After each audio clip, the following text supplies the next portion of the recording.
जुमेरात 15 अगस्त 2024 की रात जब पाकिस्तान के स्टार एथलीट अरशद नदीम के हाथ से निकली जेवलिन हवा को चीरती हुई। अस्सलामुअलैकुम बहनों और भाइयों, मैं हूं आमरा काजी और आप देख रहे हैं HSQ विद आमरा काजी। ओलंपिक्स में पाकिस्तानी एथलीट अरशद नदीम पाकिस्तान की तारीख में पहली बार किसी भी खेल में इनफरादी गोल्ड मेडल जीतने वाले पहले एथलीट बन गए और कौम का सर फख्र से बुलंद कर दिया। जेवलिन थ्रो नामी इंडिविजुअल्स के खेले जाने वाले इस खेल के बारे में आज से कुछ अरसा कबल तक बहुत कम लोग बाखबर थे, मगर पाकिस्तान के इस फर्जंद अरशद नदीम की आलमी मुकाबलों में मुसलसल शिरकत के बायस पिछले चंद सालों के दौरान अवाम में भी इस खेल के अंदर दिलचस्पी में इजाफा हुआ। जुमेरात की उस तारीखी शाम को पेरिस में जब अरशद नदीम ने 92.97 मीटर्स की थ्रो करके ओलंपिक्स में एक नया रिकॉर्ड कायम किया, तो यहीं बल्कि 2 मरतबा किया और वो भी एक ही इवेंट में, जबकि कोई भी दूसरा एथलीट 90 मीटर्स क्रॉस न कर सका। जेवलिन फेंकते वक्त एक खिलाड़ी का मकसद नेज़े को ज़्यादा से ज़्यादा फासले पर फेंकना होता है, लिहाजा किसी भी जेवलिन थ्रो इवेंट में 90 मीटर का फासला उबूर करना किसी भी एथलीट के लिए एक ख्वाब समझा जाता है और जेवलिन की मॉडर्न तारीख में ऐसा अब तक सिर्फ 25 अदद एथलीट ही कर सके हैं। जेवलिन थ्रो में अपनी बारी का ऐलान होने के बाद खिलाड़ियों को 1 मिनट के अंदर अपनी थ्रो मुकम्मल करनी होती है। वो थ्रो दुरुस्त। जेवलिन थ्रो में मौसम का भी बहुत अमल दखल होता है। अगर हवा आपके हक में नहीं तो आप जितना मर्जी जोर लगा लें, जेवलिन ज्यादा आगे नहीं जाएगी, और अगर हवा साथ दे तो जेवलिन 10 मीटर मजीद आगे भी जाकर गिर सकती है। पेरिस ओलंपिक्स में सोने का तमगा जीतने वाले पाकिस्तानी एथलीट अरशद नदीम की एक थ्रो 92.97 मीटर जबकि दूसरी थ्रो 91.79 मीटर के फासले तक पहुंची,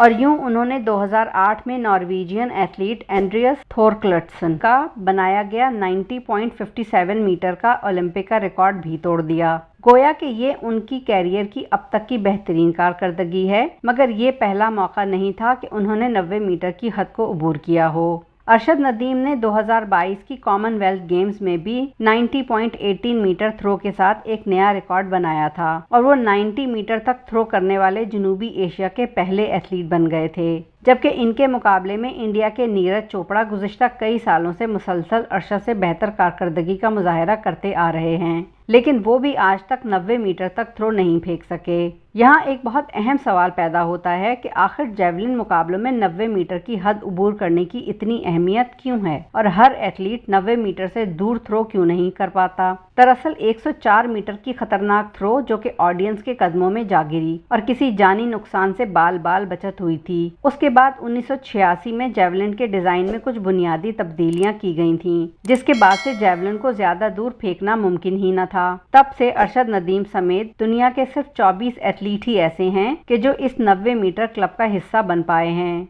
इन 24 खिलाड़ियों ने 125 मरतबा 90 मीटर की हद को उबूर किया है, जिनमें से सिर्फ 3 थ्रोज ओलंपिक्स की हैं, जबकि अब तक की सबसे तवील तरीन जेवलिन थ्रो का रिकॉर्ड जमहूरिया चेक के एथलीट यान याजलनी का है, जिन्होंने 1996 में 98.48 मीटर की तवील थ्रो की थी। पेरिस ओलंपिक्स में जेवलिन थ्रो फाइनल में अरशद की 92.97 थ्रो अब तक की सबसे तवील थ्रो शुमार हुई है और अरशद नदीम की इस थ्रो ने 2008 में कायम किया गया ओलंपिक का पिछला रिकॉर्ड भी तोड़ दिया। ये अरशद के कैरियर की सबसे बड़ी जबकि दुनिया में अब तक फेंकी जाने वाली छठी सबसे तवील जेवलिन थ्रो थी। पेरिस ओलंपिक्स में वर्ल्ड नंबर 1 जैक वेल्डिच की जानिब से पहली थ्रो की गई, जबकि एंडरसन पीटर्स की जानिब से दूसरे नंबर पर थ्रो की गई। ग्रेनाडा के एंडरसन पीटर्स 84.70 मीटर्स की थ्रो करने में कामयाब रहे, जबकि फिनलैंड के ओलिवर ने 81.24 मीटर्स लंबी थ्रो की। ब्राजील के लुइस सिल्वा 80.67 मीटर्स की थ्रो फेंकने में कामयाब हुए। इसके अलावा कीनिया के जूलियस येगो ने 80.29 मीटर्स की थ्रो की। 2024 के पेरिस ओलंपिक्स में अरशद नदीम ने ओलंपिक्स की तारीख में किसी भी ट्रैक एंड फील्ड इवेंट के फाइनल के लिए क्वालिफाई करके और फिर ओलंपिक्स का गोल्ड मेडल जीतने वाले पहले पाकिस्तानी खिलाड़ी बनकर तारीख में अपना नाम रकम कर दिया। मर्दों के जेवलिन थ्रो फाइनल में 92.97 मीटर्स का रिकॉर्ड बनाने पर तमाम कौम खुशी से निहाल है। पिछला Olympic record Norwegian athlete Andreas Thorkildsen का था, जो कि इसने 2008 की बीजिंग ओलंपिक्स में 90.57 मीटर की थ्रो फेंककर बनाया था। तो ये थी अरशद नदीम के ओलंपिक्स में नया रिकॉर्ड बनाने की दास्तान और जेवलिन में 90 मीटर थ्रो की अहमियत। कमेंट सेक्शन में इससे मुताल्लिक अपने ख्यालात का इजहार ज़रूर करें और अगर वीडियो पसंद आई हो तो must like, share and subscribe. अल्लाह हाफिज़।